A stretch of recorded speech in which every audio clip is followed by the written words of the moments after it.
आखिर जाग गया चंद्रयान-3 का विक्रम लैंडर। प्रज्ञान रोवर ने चांद पर फिर से काम करना शुरू कर दिया है। सभी भारतीय 22 सितंबर के दिन का इंतजार कर रहे थे, जो कि बीत चुका है, और लोगों को चंद्रयान-3 के जागने की खबर नहीं मिली है।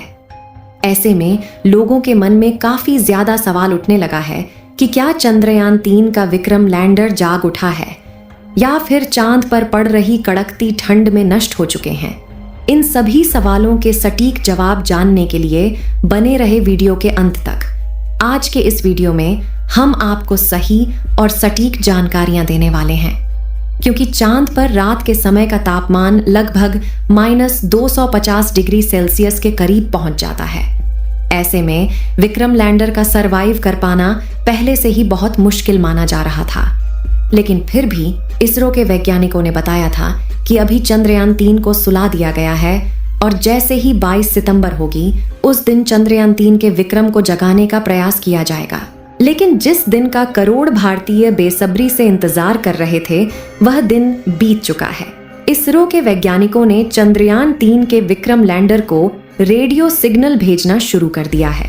दोस्तों, करोड़ों भारतीय 22 सितंबर के दिन का बेसब्री से इंतजार कर रहे थे, क्योंकि 22 सितंबर भारतवासियों के लिए बहुत ही खास होने वाला था। वैज्ञानिकों ने 4 सितंबर के दिन प्रज्ञान रोवर और विक्रम लैंडर को स्लीप मोड में डाला था, और वैज्ञानिकों ने बताया कि अब चांद के दक्षिणी ध्रुव पर 14 दिनों तक रात रहेगी, इसीलिए 22 सितंबर के दिन फिर से चंद्रयान के प्रज्ञान रोवर और विक्रम लैंडर को जगाया जाएगा। चंद्रयान-3 का प्रमुख मकसद चांद की सतह पर सॉफ्ट लैंडिंग करना था और उसके बाद 14 दिनों तक चांद की सतह पर जानकारियां इकट्ठा करके वैज्ञानिकों तक भेजना था। लेकिन आपको बता दें कि चंद्रयान-3 के प्रज्ञान रोवर ने मात्र 10 दिनों तक ही चांद पर एक्सपेरिमेंट किया था, और विक्रम लैंडर ने लगभग 12 दिनों तक चांद की सतह पर एक जगह खड़े होकर चांद की धरती का तापमान, प्लाज्मा रेडिएशन और भूकंप के बारे में जानकारियां इकट्ठा करके वैज्ञानिकों तक भेजी थी। केवल 10 दिनों के एक्सपेरिमेंट में ही चांद पर ढेर सारे तत्वों की खोज कर ली थी, जिनमें ऑक्सीजन और सल्फर समेत कैल्शियम, आयरन, टाइटेनियम, मैंगनीज और सिलिकॉन जैसे अन्य तत्व मौजूद थे। प्रज्ञान रोवर ने चांद की सतह पर सल्फर की खोज की, और इसलिए चांद की सतह पर सल्फर की खोज करने वाला दुनिया का पहला देश बन गया।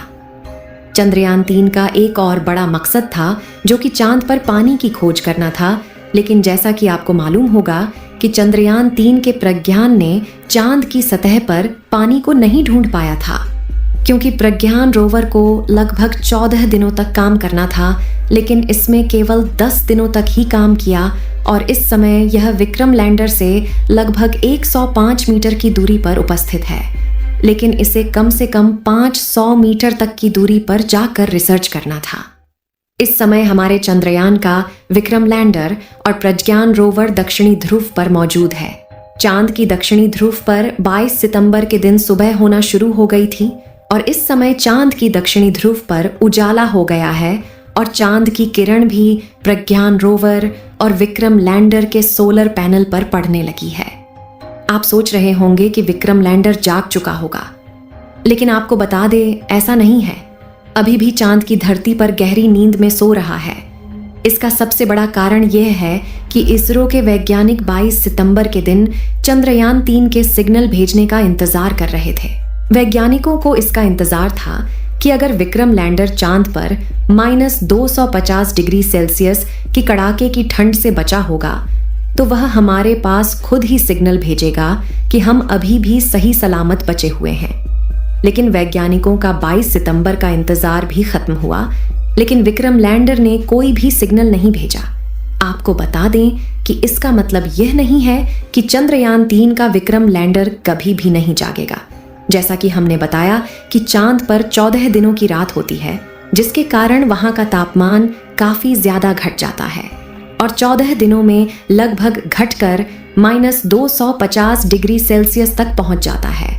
अगर इतने तापमान में किसी भी इलेक्ट्रॉनिक इंस्ट्रूमेंट को रख दिया जाए तो उसका दोबारा से काम कर पाना नामुमकिन होता है। लेकिन वैज्ञानिकों को इसके बारे में पहले से पता था, इसलिए विक्रम लैंडर और प्रज्ञान रोवर की बैटरी और उसके इलेक्ट्रॉनिक इंस्ट्रूमेंट को काफी ज्यादा इंसुलेटर जैसे पदार्थ का इस्तेमाल करके बनाया था, जिससे कि चांद पर कड़ाके की ठंड में भी इनके इलेक्ट्रॉनिक इंस्ट्रूमेंट सही सलामत बने रहे और जैसे ही चांद पर सुबह हो दोबारा से काम कर सके।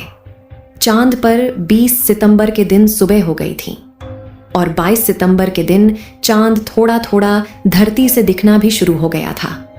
वैज्ञानिक 22 सितंबर का इंतजार इसलिए कर रहे थे क्योंकि चांद धरती से दिखने लगे, जिससे कि चांद पर उपस्थित चंद्रयान 3 से आसानी से संपर्क किया जा सके।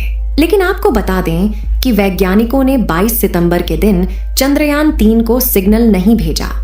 इसका सबसे बड़ा कारण यह है कि जब चांद की रात काफी ज्यादा ठंडी हो गई थी तो विक्रम लैंडर के सारे इंस्ट्रूमेंट का तापमान काफी ज्यादा कम हो गया था, जिसका तापमान बढ़ने के लिए वैज्ञानिक इंतजार कर रहे थे।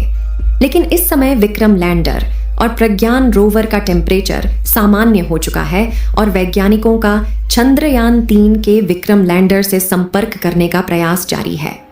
22 सितंबर की रात को ही वैज्ञानिकों ने चंद्रयान 3 के विक्रम लैंडर से संपर्क करने का प्रयास करना शुरू कर दिया था और उन्होंने ट्विटर पर पोस्ट के माध्यम से जानकारी देते हुए बताया कि अब हम विक्रम लैंडर से संपर्क करने का प्रयास कर रहे हैं। हैरानी की बात यह है कि अभी तक विक्रम लैंडर की ओर से कोई भी सिग्नल प्राप्त नहीं हुआ है। वैज्ञानिक विक्रम लैंडर से संपर्क करने के लिए सबसे पहले चांद की ऑर्बिट में घूम रहे चंद्रयान 2 के ऑर्बिटर को सिग्नल भेजते हैं। उसके बाद चंद्रयान 2 का ऑर्बिटर सिग्नल को रिसीव करके चंद्रयान 3 के विक्रम लैंडर के पास भेजता है। आपको बता दें कि विक्रम लैंडर ने अपने एक्सपेरिमेंट द्वारा पता लगाया है कि चांद की ऊपरी सतह का तापमान और चांद की भीतरी सतह के तापमान में काफी ज्यादा अंतर पाया जाता है। जब चंद्रयान 3 का विक्रम लैंडर और प्रज्ञान रोवर चांद पर रिसर्च कर रहे थे तो उस समय चांद का तापमान 20 डिग्री से 35 डिग्री सेल्सियस के बीच था। चंद्रयान 3 के फिर से जागने के लिए आपकी काफी ज्यादा दुआओं की जरूरत है, क्योंकि इस समय वैज्ञानिक संपर्क करने का काफी ज्यादा प्रयास कर रहे हैं, लेकिन अभी भी चंद्रयान 3 से संपर्क नहीं हो पा रहा है। ऐसे में वैज्ञानिकों में डर और चिंता का माहौल छाया हुआ है कि क्या चंद्रयान 3 जागेगा या फिर नहीं। वैज्ञानिकों ने बताया कि अगर चंद्रयान 3 नहीं जागता है तो उसका विक्रम लैंडर और प्रज्ञान रोवर राजदूत बनकर हमेशा के लिए खड़े रहेंगे और भारत का झंडा लहराते रहेंगे। फिलहाल अभी भी वैज्ञानिकों के द्वारा प्रयास किया जा रहा है। हो सकता है कि विक्रम लैंडर का तापमान जैसे जैसे और बढ़े उसके सारे इंस्ट्रूमेंट काम करने लगे।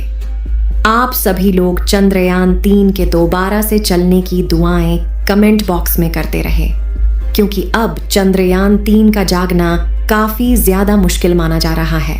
आप सभी लोग चंद्रयान 3 के दोबारा से चलने की दुआएं कमेंट बॉक्स में करते रहे, क्योंकि अब चंद्रयान 3 का जागना काफी ज्यादा मुश्किल माना जा रहा है।